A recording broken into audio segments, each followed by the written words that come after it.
Your Brain at Work Summary. Your brain at work helps you overcome the daily challenges that take away your brain power, like constant email and interruption madness, high levels of stress, lack of control and high expectations, by showing you what goes on inside your head and giving you new approaches to control it better. Read in 4 minutes. Favorite quote from the author. Dr. David Rock is an expert when it comes to the state of high performance. He's trained over 10,000 people thanks to his background in neuroscience and leadership and showed them how to get the most out of their brain. Your Brain at Work is his most popular book, which dives into the brains of Emily and Paul, 2 fictional characters. As they go through their day, they face a lot of challenges, like information overload, lack of focus, emotions boiling over and trying to give feedback to others without criticizing them. The book breaks apart what happens in the human brain in situations like these and helps you deal with those very same challenges in a better way in your own life.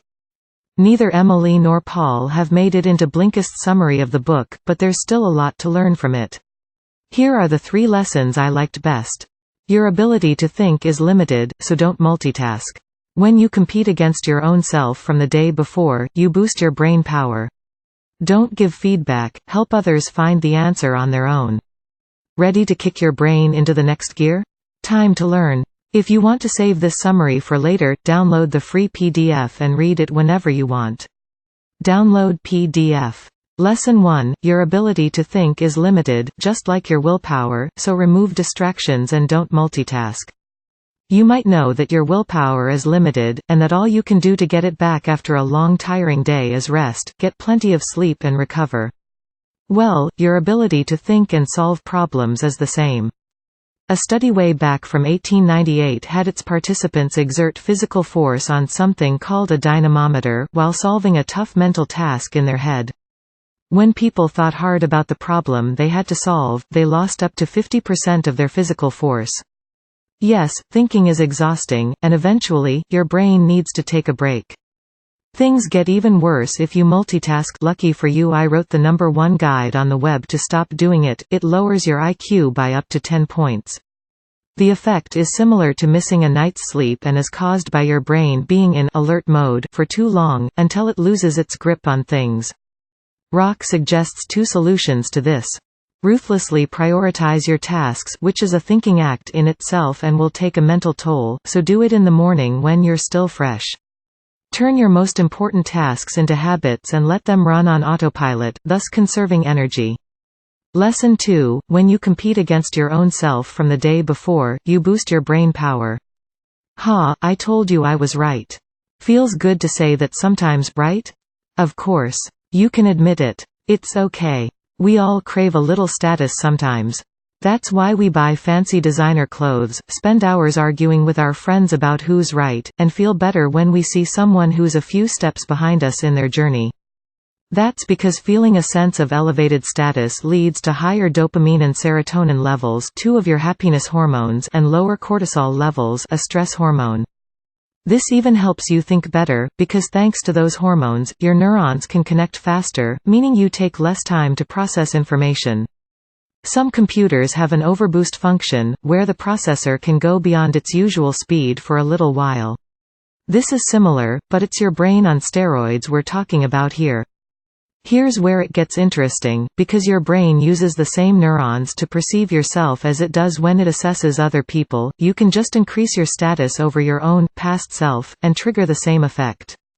Honing your skills, for example by improving your game on the basketball court a tiny bit every day, will release more happiness hormones, due to feeling better than yesterday's self, and help you learn faster.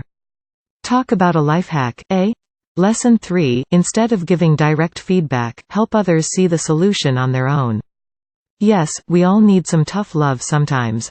But have you realized how hard it is to convince someone to do what you suggest, even when they're openly admitting their problem to you? You might tell them straight up, do X, Y, and Z, and your problem will be solved, yet they will take forever to implement it. That's because they didn't come up with the solution on their own. Only when we discover a solution or insight ourselves do we truly understand it and can implement it without hesitation. Giving advice only helps 8% of the time. Instead, be people's coach. Guide them towards their own insights. Ask the right questions and elevate their status, for example by saying, "I'm sure you did your best, let's sit down together and work this out," and acknowledging their skills. Reduce their anxiety and stress and foster a positive attitude and make them feel in control, and soon, they'll see the solution just as clearly as you do. Your brain at work review. Your brain at work is too damn packed with good information. I'm serious. Even the summary on Blinkist had about 6 or 7 great lessons I wanted to share here. The rules are clear. 3 lessons in 4 minutes. Sorry, not really, cheeky smiley face. The summary is very informative, has some great statistics and facts as you've seen, and I'm very curious about the book now, wanting to follow Emily and Paul's journey. Read the summary and then make up your mind. I'm sure you'll agree with me that both are well worth a read. Read full summary on Blinkist. Get the book on Amazon. Learn more about the author. What else can you learn from the Blinks? How many minutes you spend being distracted as opposed to actually working, it's a shocking ratio. The 2 hormones that regulate your level of fear and why fear is important for you to be alert. What to do when you face a tough challenge that you've been mulling over for hours but can't seem to solve. How to improve your mindfulness without meditation. What the real problem is when we face stressful tasks and how reappraisal helps deal with it. Why you should never expect to be upgraded on a flight. The reason why hanging out with friends is just as important as eating. Who would I recommend the Your Brain at Work summary to? The 19-year-old college student, who thinks she just needs to study harder when she's already pulling all-nighters, the 44-year-old team leader who can't seem to help his employees overcome the obstacles they face at times, and anyone who thinks they need to be in competition with everyone else, instead of just themselves.